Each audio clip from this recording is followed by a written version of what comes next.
প্রথম যে স্টকটি নিয়ে আমরা আলোচনা করব সেটা হচ্ছে টিসিএস। তো টাটা কনসালটেন্সি সার্ভিস। তো এটা অনেক দিন ধরেই কিন্তু এই টিসিএস নিচের দিকে চলে এসছে, একটা ম্যাক্সিমাম কারেকশন কিন্তু এটার ভিতরে হয়ে গিয়েছে এবং এখনো পর্যন্ত এই একটা সাপোর্ট লেভেলের কাছাকাছি কিন্তু রয়েছে। আপনি যদি দেখেন এখানে কিন্তু একটা সাপোর্ট লেভেলের আশেপাশেই কিন্তু এখানে চলছে এবং এখানে কিন্তু একটা বুলিশ ক্যান্ডেলস্টিক অলরেডি তৈরি করেছে। তো আপনি চাইলে এই স্টকটিকে বাই করতে পারেন। এর যে ফান্ডামেন্টাল রয়েছে সেটা কিন্তু খুবই ভালো ধরনের একটা ফান্ডামেন্টাল এবং নিফটি ফিফটির কিন্তু টপ স্টকের ভিতরে কিন্তু একটা স্টক কিন্তু টিসিএস। সেকেন্ড যে স্টকটি নিয়ে আলোচনা করবো সেটা হচ্ছে ইনফোসিস। তো ইনফোসিসের ভিতরেও কিন্তু যেহেতু একটা টেক কোম্পানির ভিতরে ইউএস এর কারণে কিন্তু এই সমস্ত স্টকগুলোর ভিতরে ভাই ধরনের পতন হয়েছে, বাট স্টকগুলো কিন্তু ফান্ডামেন্টালি খুবই ভালো স্টক। আপনি চাইলে ইনফোসিসকে এখানে অ্যাকোয়ার করতে পারেন, অ্যাকুমুলেট করতে পারেন।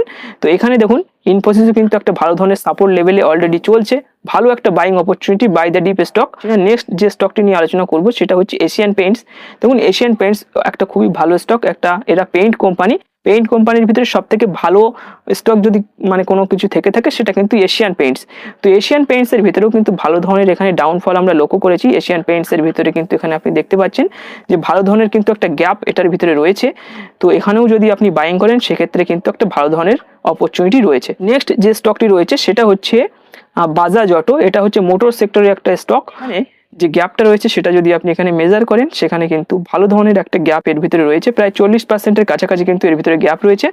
নেক্সট যে স্টকটা রয়েছে সেটা হচ্ছে আমাদের আইটিসি। তো এটা একটা মনোপলি স্টক। তো এটার ভিতরেও কিন্তু ভালো ধরনের একটা অলরেডি কারেকশন হয়ে গিয়েছে। আপনি চাইলে কিন্তু এই স্টকটিকেও কিন্তু অ্যাকুমুলেট করতে পারেন।